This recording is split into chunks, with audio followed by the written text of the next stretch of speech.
Hello friends, ഇന്ന് നോക്കിയാൽ അതിഗംഭീരമായൊരു അപ്ഡേറ്റാണ്. നമ്മൾ ചിലപ്പോൾ ഒരു പക്ഷേ ഇന്ത്യൻ സിനിമ കണ്ടതിൽ ഏറ്റവും വലിയൊരു സ്ക്രീൻഷോട്ടാണ് ഈ കാണുന്നത്. നിങ്ങൾ കാണുന്നത് ഒരു പക്ഷത്ത് മമ്മൂട്ടിയും നമ്മുടെ ധനുഷും, മറുപക്ഷത്ത് രജനീകാന്തും ഹൃതിക് റോഷനും. രണ്ട് മൂവീസാണ്.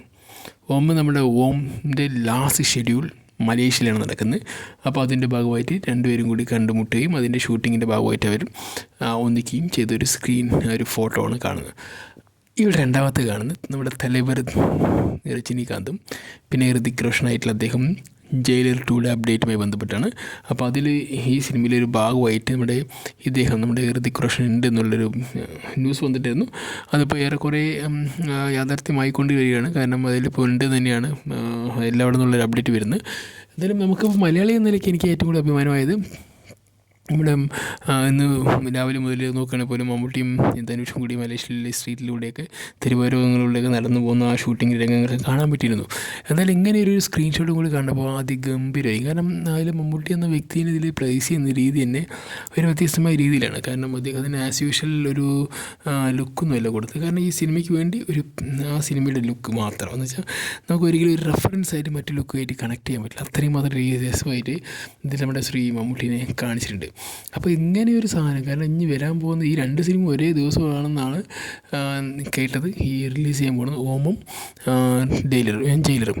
അപ്പോൾ ഒന്ന് നെൽസനാണ്, മറ്റൊന്ന് വേറൊരു വ്യക്തിയാണ്. അതിൽ ഒരവിടെ തലൈവറിൻ്റെ കൂട്ടാളികളും കൂടി അടവടല മോടി പോകുന്നുണ്ടാവും. ഇപ്പുറത്ത് ധനുഷും മമ്മൂട്ടിയും. അപ്പോൾ ഏതാണ് ക്വാളിറ്റി എന്ന് നമുക്കറിയാൻ പറ്റില്ല, ഒരിക്കലും പറയാൻ പറ്റില്ല. കാരണം അത്ര മനോഹരമായിട്ടുള്ളൊരു ഷെഡ്യൂളും കാസ്റ്റും ഒക്കെയാണ് ഈ സിനിമ രംഗങ്ങളുള്ളത്. അപ്പോൾ അതുകൊണ്ട് തന്നെ സിനിമ കണ്ടു കഴിഞ്ഞാൽ മാത്രമേ പറയുള്ളൂ ഏത് സിനിമയ്ക്കാണ് കുറച്ചുകൂടി നമുക്ക് റെലവൻ്റായിട്ട് തോന്നിയെന്ന് പറയാൻ പറ്റും. ഒരു പക്ഷം പറയുന്നത് നമുക്ക് ഇത് രണ്ടിനും ഒഴിച്ചുവിടാൻ പറ്റില്ല. രണ്ടും ഒരു രസകരമായിട്ടുള്ള ഒരു സംഭവം തന്നെയാണ്. കാരണം രജനീൻ്റെ ഈ ജയിലർ 2യുടെ രണ്ടാമത്തെ ഭാഗം വരുന്നു. ആദ്യ ഭാഗം തന്നെ ഗംഭീരം പറഞ്ഞാൽ അതിഗംഭീരമായിരുന്നു. പിന്നെ രണ്ടാമത്തെ ഭാഗത്തിൻ്റെ പ്രൊമോഷനൊക്കെ വന്നു, അതും അടിപൊളിയായിരുന്നു.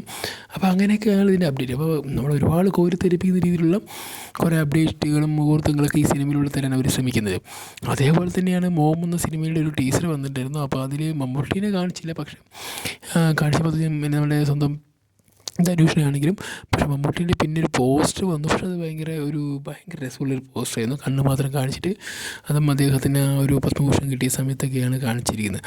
അപ്പോൾ ഭയങ്കര ഒരു ഹൈലൈറ്റാണ്. കാരണം മമ്മൂട്ടി എന്ന ആക്ടർ വെറുതെ പോയൊരു സിനിമയ്ക്ക് തല വയ്ക്കുന്നുള്ള കാര്യത്തിലും എനിക്കങ്ങനെ വിശ്വാസമില്ല. കാരണം അദ്ദേഹം ഒരു സെക്കൻഡ് റോൾ ചെയ്ത് അദ്ദേഹത്തിൻ്റെ കരിയറിലൊന്നും നേടാനില്ല. പിന്നെ ഇതൊരു സിനിമ എന്ന് പറയുന്നത് നമ്മുടെ ധനുഷിൻ്റെ ഒരു ഗിവ് ആൻഡ് ടേക്ക് പോളിസിയാണ്. കാരണം പണ്ടൊരു സിനിമയിൽ ഇദ്ദേഹം ഒരു ഗസ്റ്റ് അപ്പിയറൻസ് വന്നിട്ടുണ്ടായിരുന്നു അപ്പോൾ ഇദ്ദേഹവും ദിലീപ് കൂടി അഭിനയിച്ചൊരു പടം ഉണ്ടല്ലോ, ഒരു ദോശയൊക്കെ കടയൊക്കെ അങ്ങനെ അതിൻ്റെയൊക്കെ.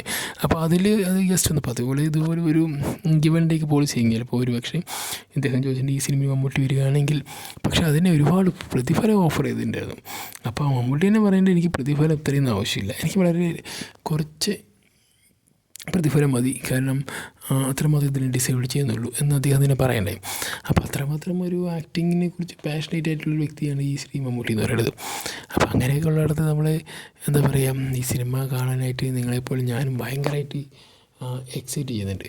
എങ്ങനെയായിരിക്കും ഈ സിനിമ വരുന്നോ, എങ്ങനെയായിരിക്കും ഈ സിനിമയുടെ ക്രിയേറ്റീവ് ഒന്നും പറയാൻ പറ്റില്ല. കാരണം എങ്ങനെയാണ് മമ്മൂട്ടി എന്ന ക്യാരക്ടർ അതിൽ പ്ലേസ് ചെയ്യുന്ന പോലും ഇതുവരെ സൂചന വന്നിട്ടില്ല. പക്ഷേ ചിലർ പറയുന്നു, ചില ഓൺലൈൻ മീഡിയസൊക്കെ പറയുന്നു ഇദ്ദേഹം പോലീസ് ഓഫീസറാണെന്നും പിന്നെ ചിലർ പറയുന്നത് ഗുരു ശിഷ്യനാണെന്നും പറയുന്നു. പക്ഷേ എങ്ങനെയാണ് ഇതിൻ്റെ പ്ലേസ്മെൻ്റ് എന്നോ ഇല്ല ഇതിനെക്കുറിച്ചൊന്നും ഇതുവരെ ഒരു ഊഹിക്കാൻ പോലും ഒരു അവസരം കിട്ടിയിട്ടില്ല. ജയിലർ പിന്നെ ആസ് യൂഷ്വൽ നമുക്കറിയാമല്ലോ, ജയിലർ 2 വരുന്നു. അതിൽ വേറെ കുറേ പഴയുള്ള കാസ്റ്റിങ്ങുകളെല്ലാം പുതിയ കാസ്റ്റിംഗൊക്കെ വന്നിട്ടുണ്ട്. അപ്പോൾ അതെങ്ങനെ പഴയ കാസ്റ്റിംഗായിട്ട് കണക്ട് ചെയ്യുന്നു എന്നൊക്കെ ആയിരിക്കും ചിലപ്പോൾ ഈ സിനിമയുടെ ഹൈലൈറ്റ് എന്ന് പറയുന്നത്. അപ്പോൾ എന്നാലും ഈ രണ്ട് സിനിമകളും കൂടി വരുമ്പോൾ നമുക്ക് ഒരു മലയാളിയോ ഇല്ലെങ്കിൽ ഒരു ഒരു സിനിമയെ പ്രേമിക്കുന്ന ഒരു വ്യക്തി എന്ന നിലയ്ക്ക് ഈ രണ്ട് സിനിമയും ഒരു ദിവസം ഇറങ്ങുന്നുണ്ട്. അപ്പോൾ എന്തായാലും ഈ രണ്ട് സിനിമയും ഒരു ദിവസം കാണാനും പറ്റണം. അപ്പോൾ എന്തായാലും ആദ്യം നമ്മൾ കാണാൻ പോകുന്നത് ഓം തന്നെയായിരിക്കും. ഒരു മലയാളി എന്നായിരിക്കും ഞാൻ ഓം തന്നെയായിരിക്കും കാണാൻ പോകും. കാരണം മമ്മൂട്ടി ഉണ്ടല്ലോ.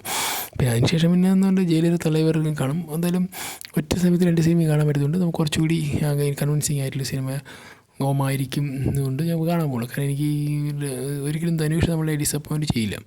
അദ്ദേഹം സിനിമയിൽ പോയി ഏകദേശം അങ്ങനെയൊക്കെ തന്നെയാണ്. അദ്ദേഹത്തിന് ഒരു ആവറേജാണെങ്കിൽ പോലും പടം നമുക്ക് കണ്ടിരിക്കാനുള്ളൊരു വകുപ്പ് ഉണ്ടാക്കി തരും അദ്ദേഹം. അപ്പോൾ എന്തായാലും പടം നമ്മൾ വിചാരിക്കുന്നതിനേക്കാളും ഒരു വഴി അപ്പുറത്താണെന്നാണ് ഈ പോസ്റ്ററും മറ്റുമൊക്കെ ഇൻഫർമേഷനും കാണുന്നത് തോന്നുന്നത്. എന്നാലും ഗൈസ്, ഇതുമായി ബന്ധപ്പെട്ട പുതിയ അപ്ഡേറ്റൊക്കെ ഇനി വരും. അപ്പോൾ അതൊക്കെ നിങ്ങളുമായിട്ട് ഞാൻ ഷെയർ ചെയ്യുന്നതായിരിക്കും. അപ്പോൾ എല്ലാവരും സ്റ്റേ ട്യൂൺ. നിങ്ങളെല്ലാം ടേക്ക് കെയർ. എല്ലാവരും ഫുട്ബോളൊക്കെ കാണാം. ആവേശഭരിതരായി വിവരങ്ങളൊന്നും കാണിക്കാതിരിക്കാം. ഓക്കെ ഗൈസ്, അപ്പോൾ എല്ലാവരും take care. Bye, see U.